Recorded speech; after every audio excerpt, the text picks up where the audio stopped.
सिद्धाणम उद्दानम पारगयानम परम पर गयानम लोहोद्गमोदयानम नमो सया सब सिद्धाणम इक्को भी नमोकारो जिनवर वस्त्र अस्त्रबद्ध मनस्य संसार सागर तारे नरम नारिंबा अहो अहो श्री सद्गुरु करुणा सिंधु अपार आप मर पर प्रभु करो अहो अहो उपकार अनंत शुद्ध आत्माओं को नमस्कार। शुद्ध आत्मा स्वरूप प्राप्ति का लक्ष्य जिनका बन चुका प्रयत्नशील उन सभी साधकों को नमन नमन नमन।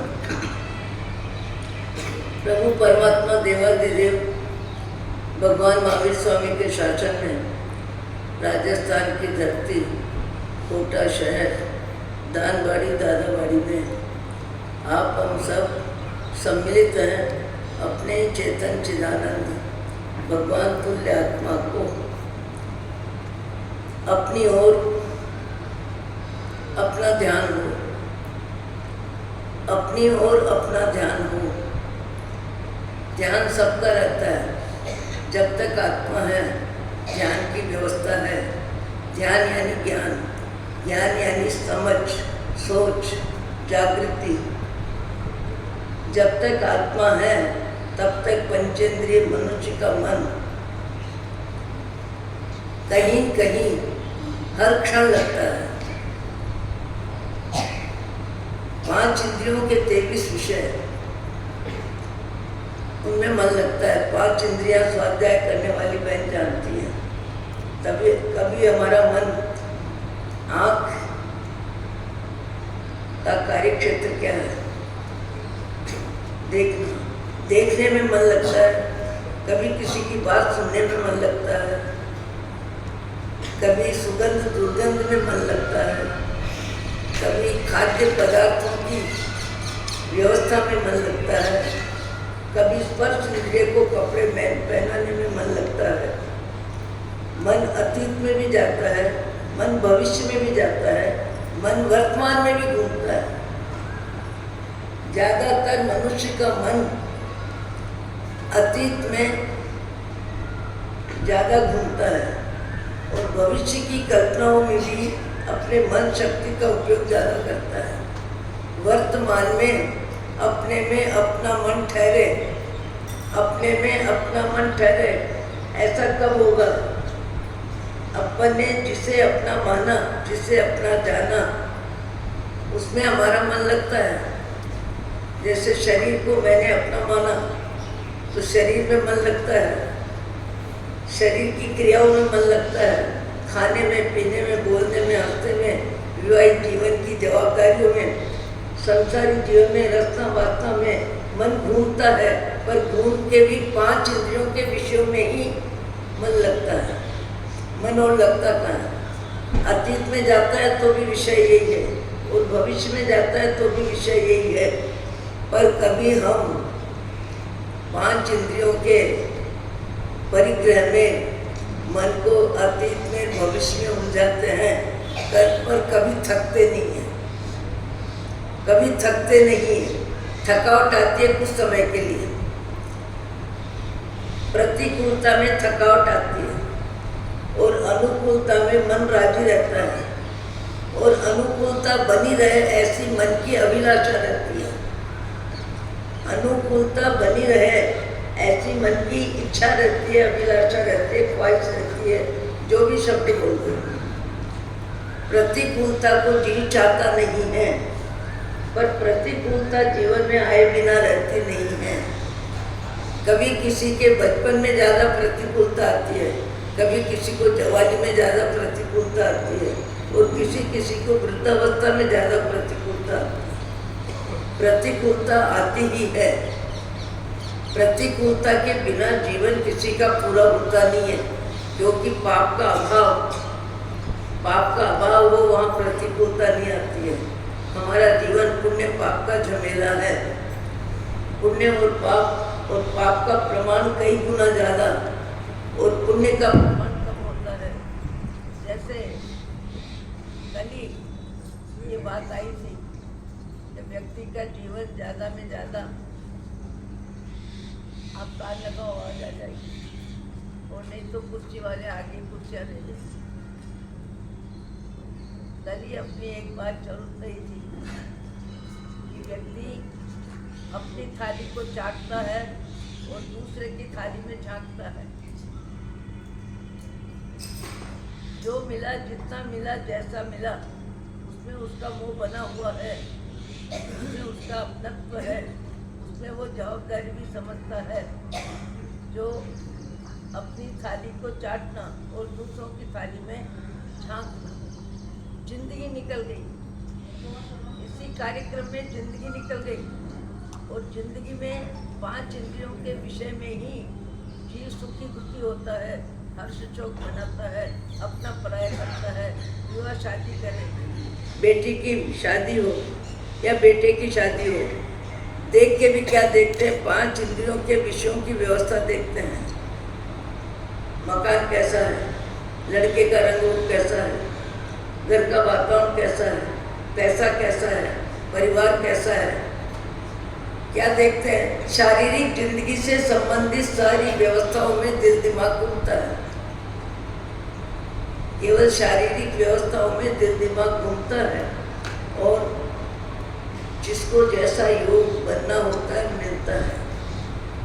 जो जीव अपने ही कर्म का भुगतान करता है, अपने अच्छे कर्म है उसको सुविधा ज़्यादा मिलती है, जिसके अगले भाव के बुरे कर्म ज़्यादा है, पाप ज़्यादा है, प्रतिकूलता दूसरों को दी है, या दूसरों की प्रतिकूलता में राजी हुआ है, या दूसरों को रुला के हंसा है, या दूसरों के रोने में अपनी भूमिका अदा की है, जिसके जीवन में कोई प्रकार का नुकसान और नुकसान में मन राजी हुआ है, वहाँ पाप का बन ज़्यादा है। वहाँ पाप का बन ज़्यादा होता है।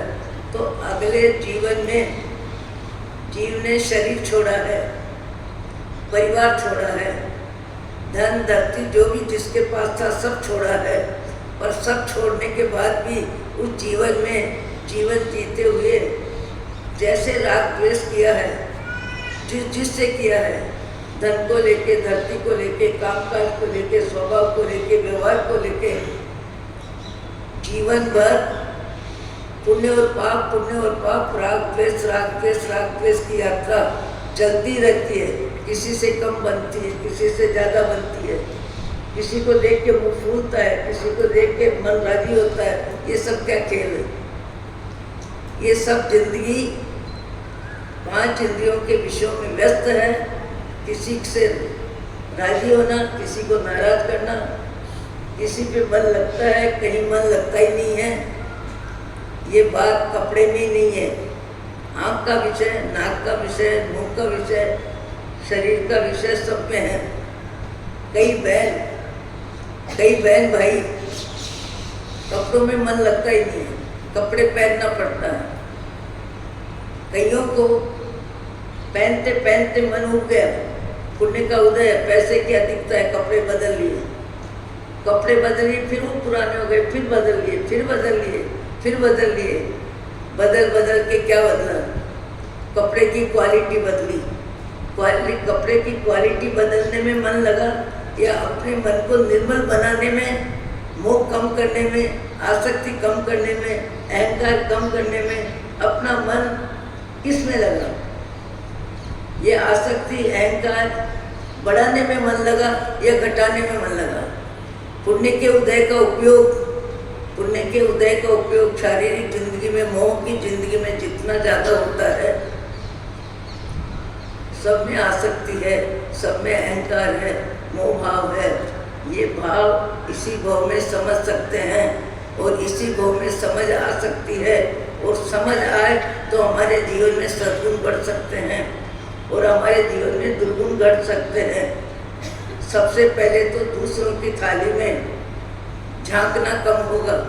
किसी के यहाँ गए मेहमान बन के, शादी है, चाहे सगाई है, चाहे जन्म का कार्यक्रम है, या नाटक, शादी का नाटक, फिर 50 वर्ष होने पर दूसरी बार है।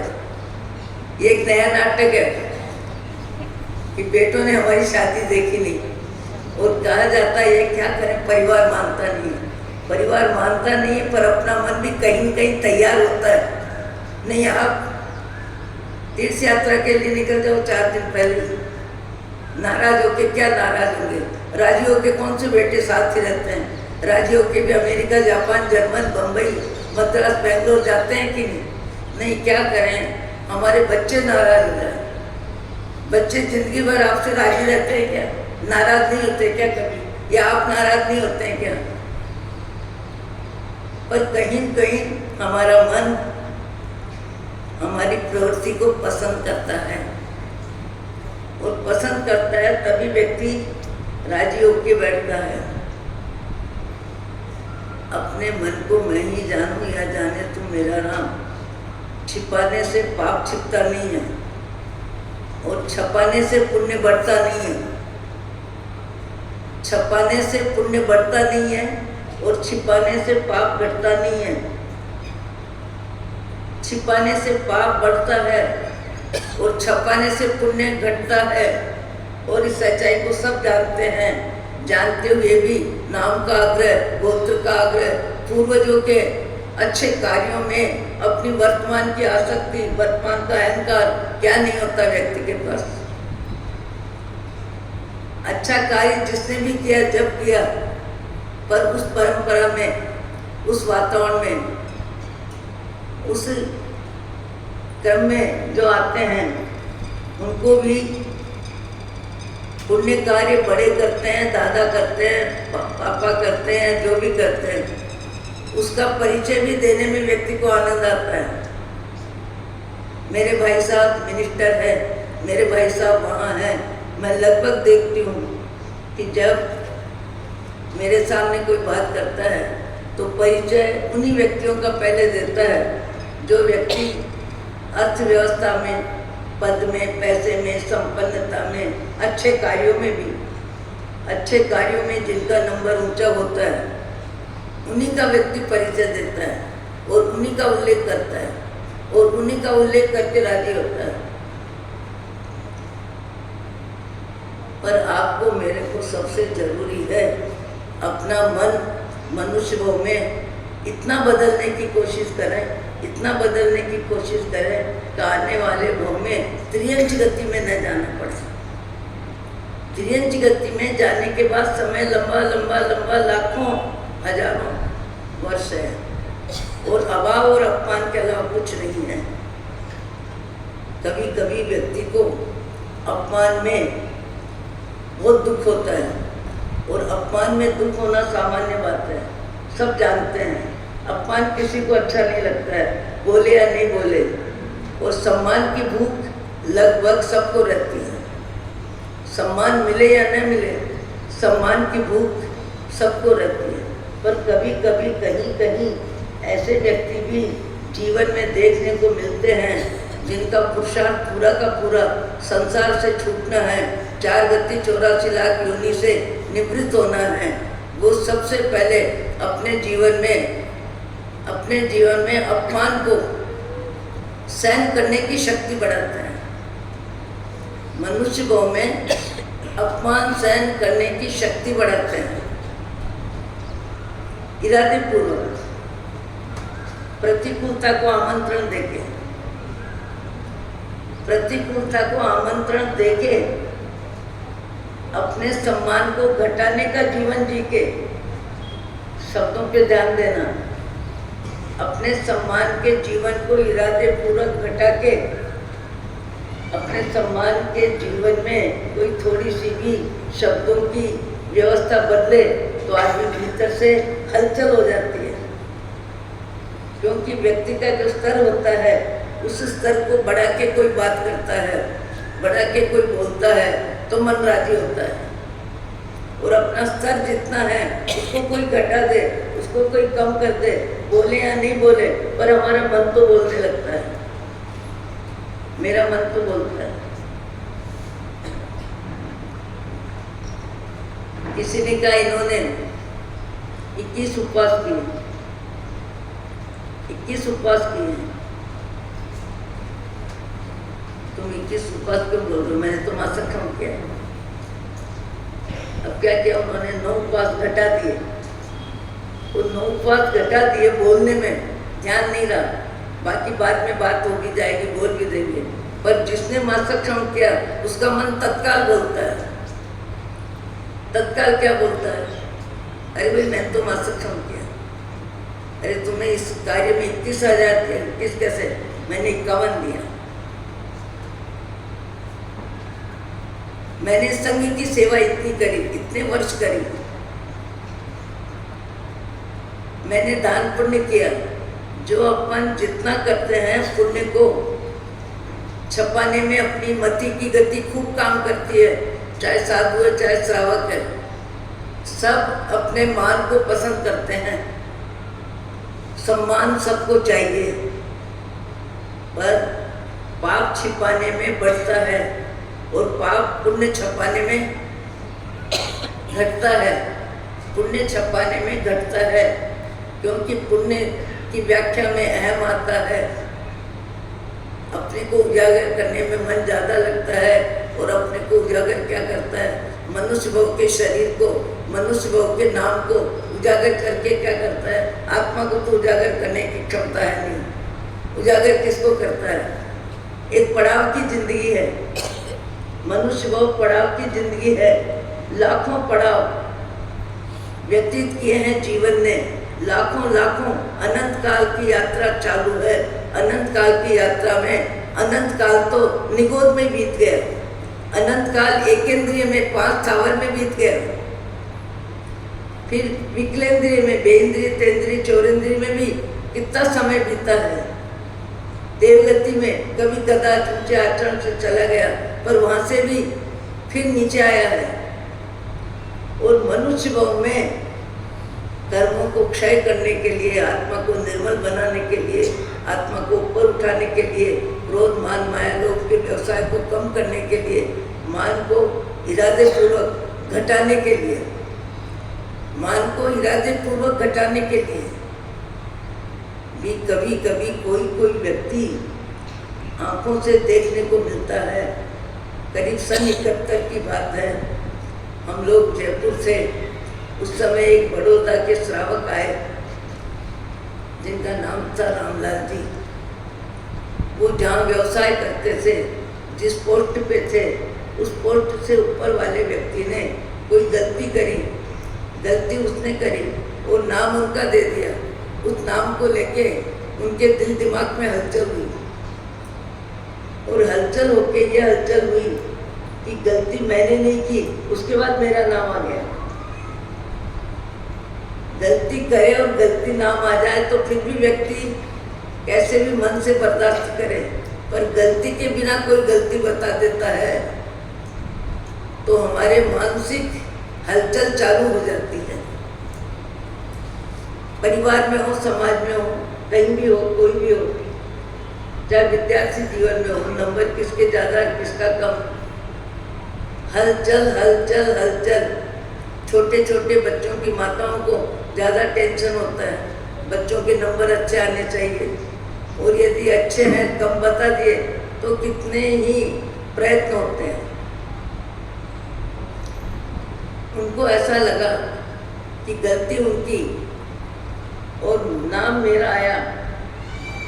अब मेरा नाम आया, मैंने गलती की नहीं, मन में ग्लानि होने लगी, मन में ग्लानि होने लगी, और ग्लानि होने में उनको विचार आया कि मैंने गलती नहीं की, ये मैं जानता हूँ ईमानदारी के साथ। उसके बाद मुझे ग्लानि किस बात की, मुझे मेरे मन में ग्लानि किस बात की, मेरे को तो संतोष रहना चाहिए, मेरा मन सहज रहना चाहिए। मैं जानता हूँ कि मैंने गलती नहीं की, और मैंने गलती नहीं की तो मैं दुखी क्यों, मैंने गलती नहीं की फिर मैं दुखी क्यों। फिर उनको विचार आया कि दुनिया की दृष्टि में मेरी गलती का, दुनिया की दृष्टि में मेरी गलती का क्या हो गया, प्रचार हो गया। गलती के बिना गलती का प्रचार हो गया, और जिसने गलती की उसका नाम नहीं आया। इस बात को लेके परेशान परेशान परेशान होने लगे।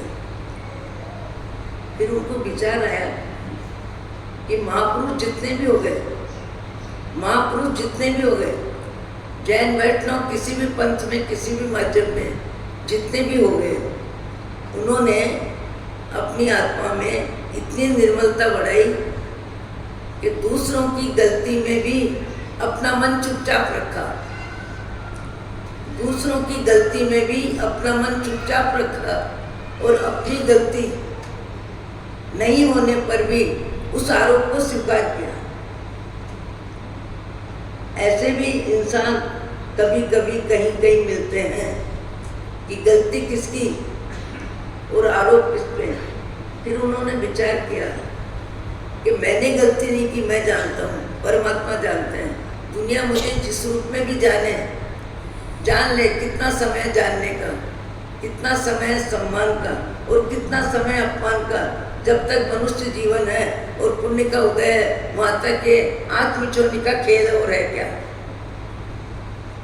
उस व्यक्ति को विचार आया कि मेरी आत्मा में ग्लानि इस बात की है कि मुझे दुनिया में गलत सिद्ध किया गया है, गलती के बिना मुझे गलत बताया, ये मेरे लिए असह्य है, ये मेरे लिए असह्य है। तो मैं दुनिया की विचारधारा को ध्यान में लेके दुखी हो रहा हूँ, दुनिया की विचारधारा को लेके दुखी हो रहा हूँ कि दुनिया में मेरा नाम गलत व्यक्ति के रूप में आएगा, पर मेरी दृष्टि में मेरा भाव सही है, परमात्मा की दृष्टि में सही है। तो फिर मुझे इस अपमान को सहन करने में तकलीफ क्या है। कितने उदाहरण हैं अपने यहाँ, कितने उदाहरण हैं।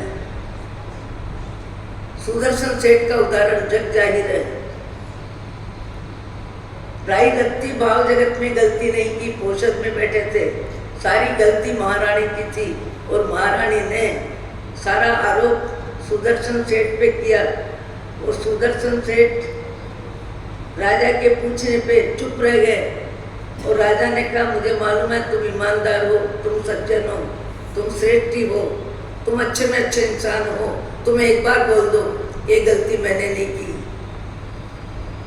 तो मैं अभी ओम शांति कर दूंगा, नहीं तो रानी का जो वातावरण है, जो शब्द है, जो व्यवस्था है, जो शरीर की अव्यवस्था की है उन्होंने, उसको मान्यता मुझे देना ही पड़ेगा। सुदर्शन सेठ बिल्कुल मौन रहे, बिल्कुल मौन रहे। इतने बड़े आरोप को, इतने बड़े आरोप को इस तरह सहन किया। यहाँ बड़ौदा के श्रावक, उनको विचार आता है कि महापुरुष जहाँ जहाँ हो गए, जब जब हो गए, तब तब उन्होंने हर कर्म के उदय को समता से ही सहन किया है, अपमान को भी सहन किया है, चोर शब्द भी सुना है, डाकू शब्द भी सुना है, कोई भी गलत शब्द सुना है, पर वो सही थे तो उनका मन शांत रहा और उन्होंने आरोप का सहन कर लिया।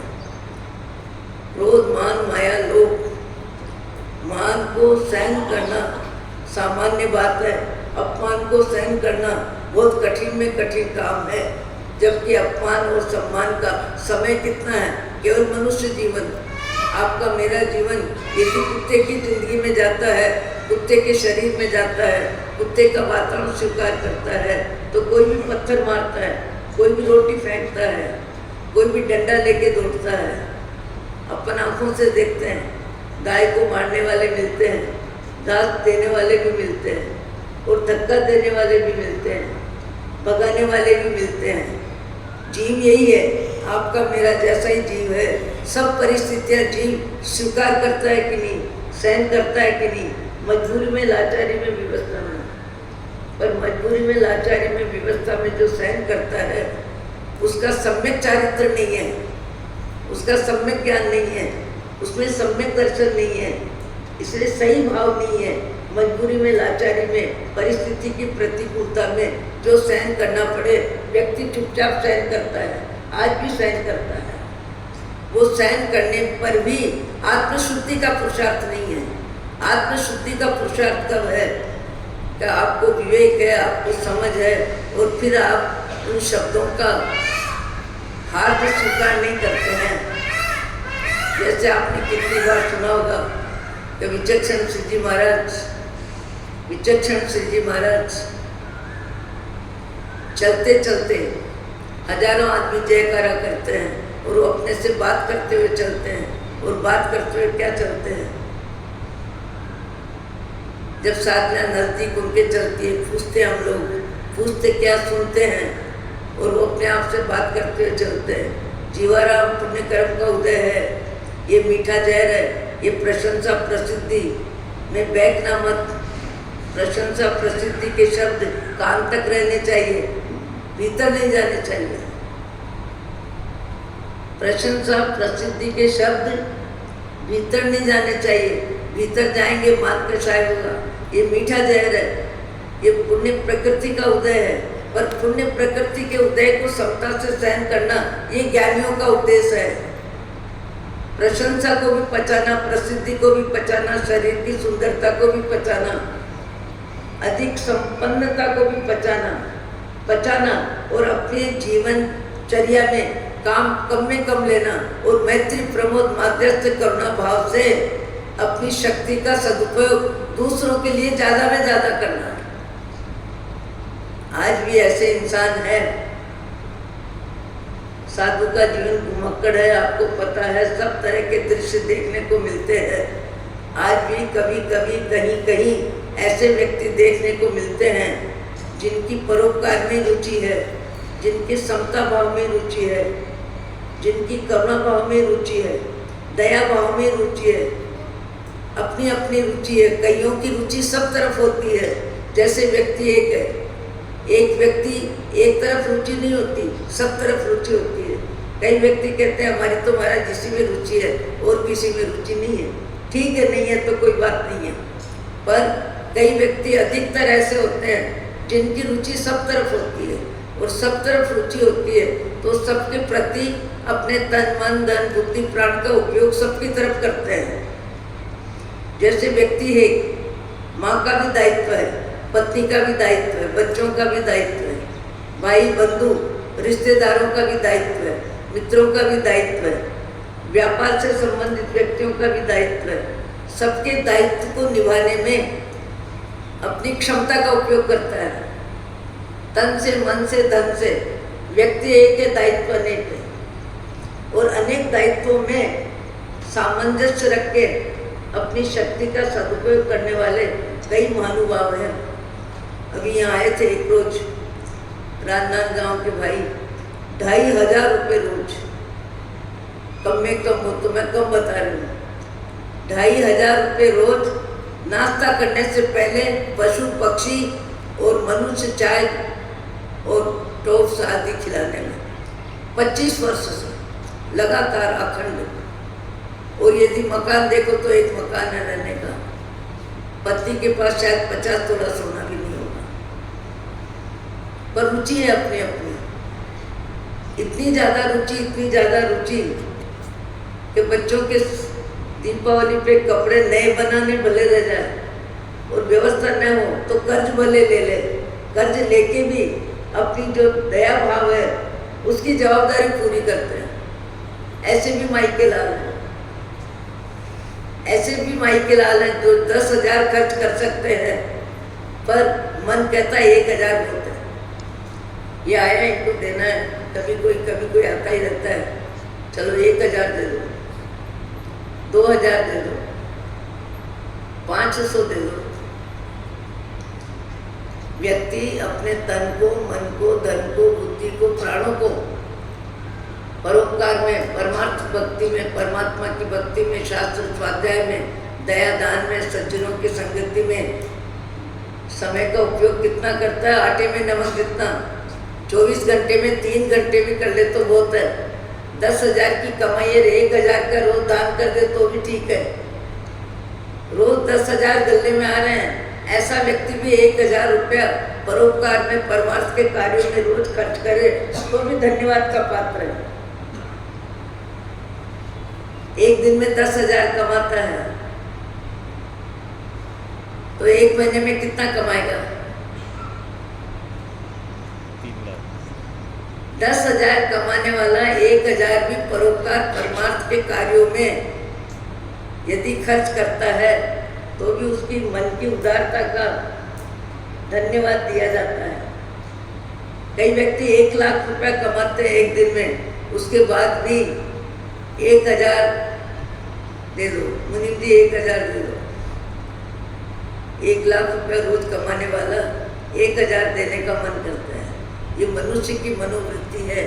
वो अपने बड़ौदा के भाई अपनी मनोवृत्ति को जांचने में लग गए और इतने जांचने में लगे कि मुझे इस भाव में ये मैं दुखी क्यों हूँ, मेरे मान दशाएं से मैं दुखी हूँ। दुनिया मुझे क्या सुना रही है, क्या समझ रही है, वो तो एक काल सापेक्ष बात है, पर मुझे जो दुख हो रहा है वो इस बात का हो रहा है कि मेरे भाव जगत में मेरा मान कषाय मुझे हैरान कर रहा है। मान कषाय भीतर है तो बाह्य जगत का वातावरण मुझे प्रभावित कर रहा है। मुझे भीतर में मान कषाय को ही पूरी तरह से समाप्त करने का पुरुषार्थ इस भाव में करना है। वो वहाँ से निकल जाते हैं, अपना सामान मकान जो भी है, और निकल के सामान कुछ भी नहीं लेते हैं। एक जोड़ी कपड़े में निकल जाते हैं, एक थैला रखते हैं, उसमें सामायिक का सामान है, भगवान का फोटो है, और सारी असुविधा को आमंत्रण देके घर से निकल जाते हैं। और घर से निकल के विचक्षण सिंह जी महाराज के पास गए दिल्ली, वहाँ स्वाध्याय किया बहुत दिन। उसके बाद जयपुर आए। जयपुर आने से पहले एक बार जबलपुर में हमारे बड़ी गुरु बहन, अभी तो संसार में नहीं है, तिलक सिंह जी महाराज नाम था, विनीता सिंह जी महाराज तो इंदौर में काफ़ी वर्ष रहे, अभी देवलोक हुआ है कुछ समय पहले। इनकी दोनों की दीक्षा, तिलक सिंह जी महाराज और विनीता सिंह जी महाराज की दीक्षा अनाद्रा में योगीराज शांति विजय सूरी के कर कमलों से हुई थी। तो तिलक सिंह जी महाराज बहुत पहले देवलोक हो गया उनका बम्बई में। एक बार उनका चौमासा जबलपुर था और ये हमारे यहाँ आए, उससे पहले उस प्रांत में अपरिचित क्षेत्र में चले गए, रामलाल जी जिनका नाम था। और वहाँ जाने के बाद सवेरे मंदिर में आते हैं, 2 घंटे तक परमात्मा भक्ति में उनके मन बुद्धि प्राण पूरी तरह लग जाते हैं। आनंदित होकर भक्ति करते हैं, स्तवन गाते हैं, द्रव्य पूजा करते हैं, भाव पूजा करते हैं, श्राद्ध पूजा करते हैं। 3 घंटे का समय उनको 3 मिनट जैसा लगता है। 6 बजे मंदिर में प्रवेश करते हैं, 9 बजे तक 3 दिशा का त्याग। अभी तो कहते हैं कपड़ों को निरखो, क्या कपड़ों को निरखे? 3 दिशा का त्याग होता है मंदिर में दर्शन करने वाले का। एक दिशा भगवान की दिशा ही, बाकी 3 दिशा का त्याग लिखा है कि 3 दिशा में हमारी मन की मति और आँख की गति न घूमे। मन की मति आँख की गति 3 दिशा में न घूमे। एक दिशा परमात्मा जहाँ विराजमान है, सर्व कर्म क्षय करके सर्व मंगल मांगल्यम, परमात्मा सहज स्वरूप में विराजमान है और सर्वोपरि उनकी भक्ति सर्वोपरि है। उनकी भक्ति में तन मन बुद्धि प्राण पूरी तरह लगा के, मेरा भी स्वरूप यही है, आपने जिस स्वरूप को प्राप्त किया उस स्वरूप की प्रार्थना शब्दों में मैंने भी चालू की है। वो 3 घंटे जाप यानी भक्ति करते हैं, फिर व्याख्यान वगैरह सुनते हैं। फिर 11 से 12 के बीच में साध्वी जी आहार लेने गए तो उनको ऐसा लगा कि हो न हो ये चाय की दुकान पे कप धोने का काम जो कर रहे हैं, चाय की दुकान पे कप धोने का जो कार्य कर रहे हैं, ये व्यक्ति तो रामलाल जी लगते हैं, बड़ौदा वाले लगते हैं, ये यहाँ कैसे हो सकते हैं? ये तो बहुत ऊंचे जीवन जीने वाले हैं, संपत्ति भी है, परिवार भी है, पैसा भी है, सब कुछ है, ऐसा कैसे? ये नहीं हो सकते। कभी कभी भ्रम हो जाता है आकृति में भ्रम हो जाता है। ऐसा सोच के उन्होंने सोचा नहीं हो सकते। फिर दूसरे दिन भी उनको देखा।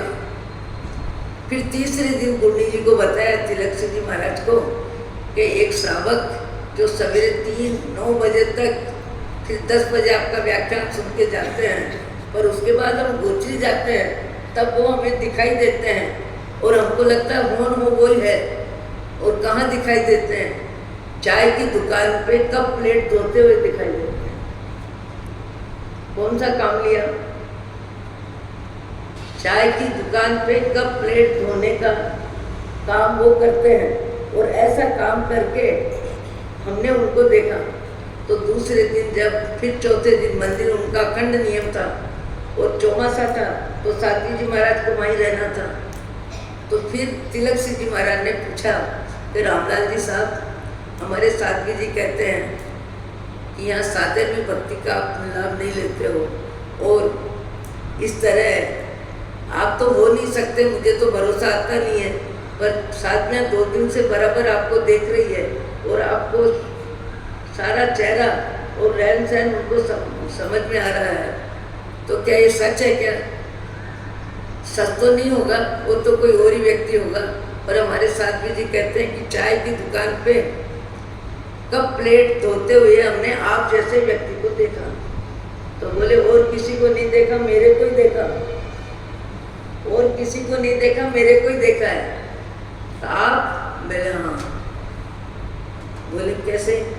बोले क्या हुआ?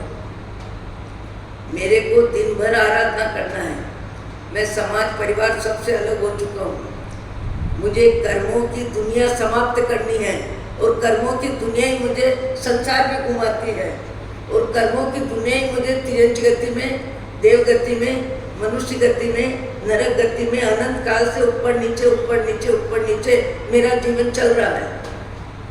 अब मुझे सच्चाई समझ में आई है कि मिथ्यात्व 4 कषाय 9 कषाय यही जीव को घुमाते हैं और मुझे घुमाने का राज समझ में आ गया है। इसलिए क्रोध, मान, माया, लोभ को खत्म करने के लिए मैंने अपने जीवन में मान से शुरुआत करी है। मुझे मान को ठिकाने करना है, मान को ठिकाने करना है। ये मान क्या है? मनुष्य भाव का शरीर है, सुंदरता है, काला गोरा है, पैसा है, अधिकता है क्या? कितने समय के लिए? 60-70 वर्ष का नाटक है, इससे ज्यादा क्या है? इसमें व्यक्ति रिंझता है, रिंझाता है, देखता है, दिखाता है। जैसा मैंने कहा, अपनी थाली को चाटता है, दूसरों की थाली में झांकता है। कभी किसी के मकान को देखता है, कभी किसी के कपड़े को देखता है, कभी किसी के जेवर को देखता है, कभी किसी के रंग रूप को देखता है, कभी किसी के नाम को देखता है। देख के क्या देखता है? देख के देखता क्या है? शारीरिक जिंदगी के ही सारे व्यवसाय में मन, बुद्धि, प्राणों का उपयोग करता है। तिलक सिंह जी महाराज ने कहा, रामलाल जी साहब, आप और चाय की दुकान पे कप प्लेट धोते हो? बोले मैं चाय की दुकान पे कप प्लेट इसीलिए धोता हूँ, मेरे को मान कषाय खत्म करना है। कोई भी कहे अरे बेचारा बापड़ा, वो मुझे सुना है। और मैं 9 सामायिक करता हूँ और जो चाय की दुकान पे कप प्लेट धोता हूँ, दूसरी दुकान और पास में है, उससे 4 फुलके भूखे लेता हूँ। और जहाँ मैं चाय कप धोता हूँ, उनसे मैं 2 कप 3 कप चाय लेता हूँ और चाय से 4 फुलके खाता हूँ। देखो सुनने जैसा है। अरबपति, करोड़पति जी तो बहुत अच्छे जीवन जीने वाले व्यक्ति, वो कहते हैं मैं 4 फुलके लेता हूँ, 2 कप चाय लेता हूँ, जिनके 2 घंटे मैं चाय कप धोने का काम 2 घंटे करता हूँ और 2 घंटे में मैं 2 चाय लेता हूँ उनसे। और पड़ोस में ही एक दुकान है, उससे मैं 4 फुलके लेता हूँ, 4-5 फुलके लेके 2 कप चाय से पेट पूर्ति करता हूँ और पेट पूर्ति करके पेट कुतिया को शांत करता हूँ। फिर पूरे दिन मैं अपनी आराधना में व्यस्त रहता हूँ, अपनी आराधना में व्यस्त रहता हूँ। न सोने का सामान है, न पहनने के कपड़े हैं, न कोई कमरा है, सारी प्रतिकूलता। बोले मान कषाय अनुकूलता में इतराता है इसे मैं इरादे पूर्वक प्रतिकूलता में इसीलिए रखता हूँ कि इसको अनुकूलता का राग खत्म हो। अनुकूलता का राग खत्म होगा तभी ऊपर जाएगा। पशु पक्षी में भी अनुकूलता मिलती नहीं है, पर भावों में अनुकूलता का राग बना रहता है। अनुकूलता का राग बना रहता है। राग नहीं जाता है, परिस्थिति बदलती है। पाप का उदय, पुण्य का उदय, ये कई प्रकार के तरीके में जीव को घूमना पड़ता है। सुन के दंग रह गए कि ऐसा भी व्यक्ति है। फिर उनका योग संयोग हमारे यहाँ भी आने का बना। जयपुर में हम थे, कांति सागर सूर्य जी महाराज का चौमासा था, वहाँ भी आए। नमो अरिहंताणम, नमो अरिहंताणम दिन भर चलता था उनका, और ऐसे जैसे कोई नाभि से आवाज़ निकलती है, और ऐसा लगता था पूरे मन से पुकारते हैं, और मन बुद्धि प्राण उनके परमात्मा के स्मरण में तन्मय होके शब्द निकलते थे, तन्मय होके। और हम लोग जहाँ रहते थे 1 बजे से 4 बजे तक हमको स्वाध्याय कराते थे, हम उनको कराते थे। एक ही बात थी, वो हमसे बहुत आगे थे, रोज स्वाध्याय कराते थे, और रोज हम उनके साथ बैठते थे, वो हमारे साथ बैठते थे। कभी आनंद जी के स्तवन, कभी देवचंद्र जी महाराज के स्तवन, कभी मीरा के, कभी सूर के, कभी फकीर के, किसी के भी जिसमें आत्मा की मुख्यता है, ऐसे भजन चलते थे, ऐसा स्वाध्याय चलता था, श्रीमद् राजचंद्र का ग्रंथ चलता था। सब प्रकार के ऊंचे अच्छे विचारों की खुराक जिससे मिले वो सब हम सुनाते थे, सुनते थे। बस 4 बजे 2 कप चाय लेते थे। एक रोज एक श्राविका, जयपुर के मुख्य श्राविका, उन्होंने कहा, रामलाल जी साहब मेरी विनती है, एक समय आप हार लेते हो, मुझे मालूम है ज़्यादा कुछ लोगे नहीं, पर आपके चरण हमारे घर पड़े और हमको ये लाभ मिले। आप कल का एकासन यानी एक समय जो आप हार लेते हो वो हमारे घर आवे, ऐसी मेरी प्रार्थना है। और वो प्रार्थना मैमबाई सुराना ने की थी, विमल चंद जी सुराना की पत्नी। योग ऐसा बना, उन्होंने हाँ कह दिया, कोई बात नहीं, आपकी इतनी ऊंची इच्छा है, आ जाऊँगा। और वो समय पे पहुँच गए। इनकी पहली मंजिल में ऑफिस है, दूसरी मंजिल में चौका है। इनको अपने चौकीदार को और बाहर खड़े रहने वाले व्यक्तियों को बिल्कुल सूचना देना भूल गए कि मैंने किसको क्या कहा। और ऐसे ऐसे एक श्रावक आएंगे, त्यागी तपस्वी आएंगे, उनको मेरे तक लाना या मुझे बोलना, मैं लेके जाऊंगी, पर भूलना मत, ये कहना भूल गए बिल्कुल। और अपने चौके में नौकर चाकर कितने भी, पर खुद भी लगते ही थे पहले तो लोग। उसके बाद ये टाइम पर पहुंच गए, पहुंच के खड़े हो गए। पहली मंजिल में उनका शोरूम है, शोरूम के बाद खड़े हुए। अब उनके कपड़े भी जर्जर, पुराने, शरीर भी पुराना, मैला। देख करके चौकीदार ने वहीं रोक दिया। कहाँ जा रहे हो बाबा, कहाँ जा रहे हो, किसके यहाँ जा रहे हो, यह आपका क्या काम है, किससे मिलना है? ऑफिस में पाँव नहीं रख सकते हो, पहले सूचना करेंगे, हम सूचना देंगे, उसके बाद ही आपको प्रवेश मिलेगा। बोले ठीक है, मुझे कोई जल्दी नहीं है, तुम अपनी सूचना जिनको देना चाहते हो दे दो। मैं जहाँ खड़ा हूँ वहीं खड़ा रहूँगा। मैं न तो एक पाँव आगे बढ़ूँगा न पीछे हटूँगा। जहाँ खड़ा हूँ वहीं खड़ा रहूँगा, जहाँ खड़ा हूँ वहीं खड़ा रहूँगा। फिर तो नौकर चाकर ऊपर भी जाके बता दिया, मैं भाई को भी ऑफिस में भी जानकारी दी, ऑफिस वालों को कुछ पता नहीं था। मैं भाई तत्काल नीचे उतर के आए, आकर के आंसू के साथ उनके पाँव में सिर रख दिया दूर से कि आप जैसे आत्मार्थी व्यक्ति को मेरे कर्मचारियों ने रोक दिया, ये भयंकर अपमान हुआ है, अवहेलना हुई है, ये मेरी गलती है कि मैंने उनको सूचना नहीं दी, ये बेचारे क्या जाने। वो कहते हैं मैम भाई मैं जानता था आपका नेचर, इसीलिए मैं वापस नहीं गया। वापस मुझे जाना भी नहीं था, मुझे तो हर परिस्थिति स्वीकार करनी है, मेरा मान कषाय मुझे खत्म करना है। मैं इसीलिए नहीं गया कि यदि मैं चला भी जाता, उन्होंने कहा चले जाओ, मैं चला जाता, पर चला जाता तो आपको तकलीफ होती मानसिक, और आपकी तकलीफ का मैं विचार करके यहाँ का यहाँ खड़ा हूँ। कोई नौकर कहते चले जाओ यहाँ से, मैं खड़ा हूँ। फिर तो वो लेके गए, एक आसना कराया, जो भी हुआ, पर हमने उनको खूब देखा। 2.5 महीने तक हम साथ बैठे थे उनकी बुआ ने महासमुंद से, बहन या बुआ, 2000 रुपये ऐसे ही भेज दिए कि मेरे भाई को या भतीजे को देना, कि थोड़े पैसे पास में रखे, आने जाने में कभी सवारी में काम आएंगे।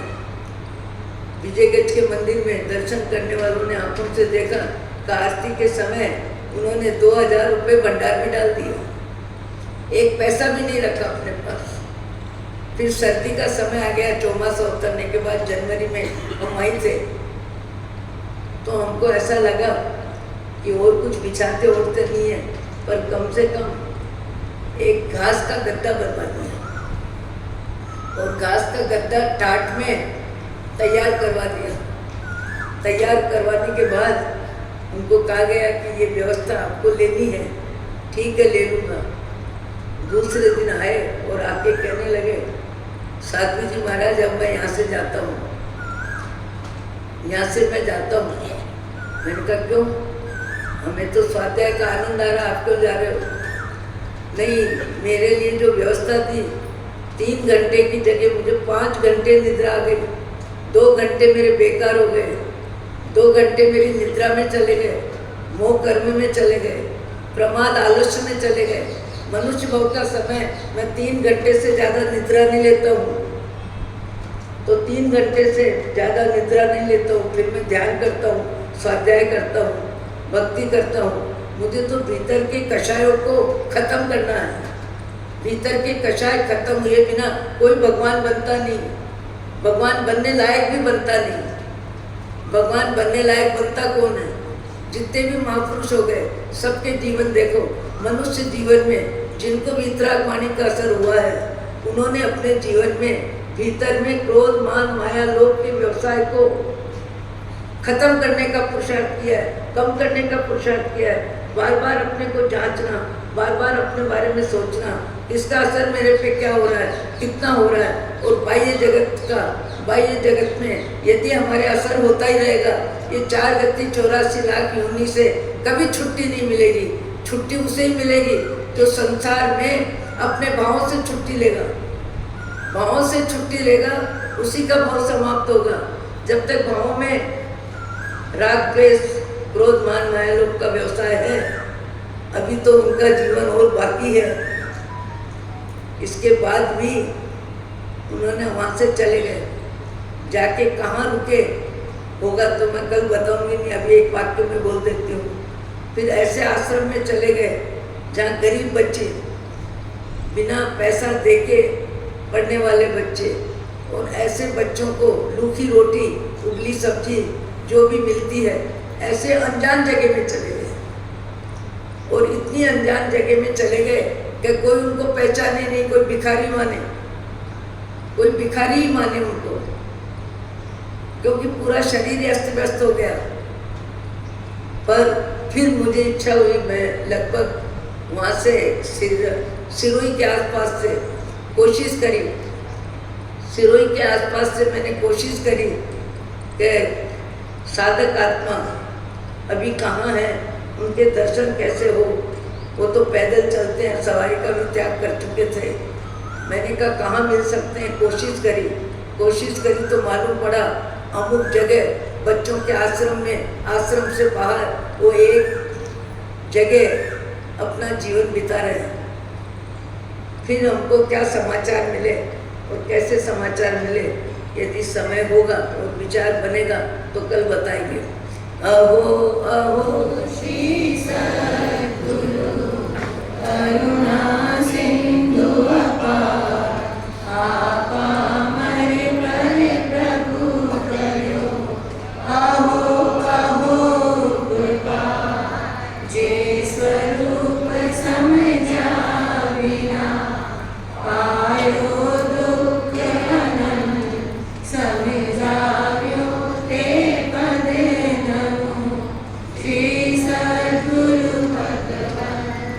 परम पुरुष प्रभु सद्गुरु परम ज्ञान सुख धाम जिन्हें आप्यो मानने तेहने सदा प्रणाम देह चता जेहनी दशा करते देहाती ते ज्ञानी ना चरणवा हो वंदन अगणी।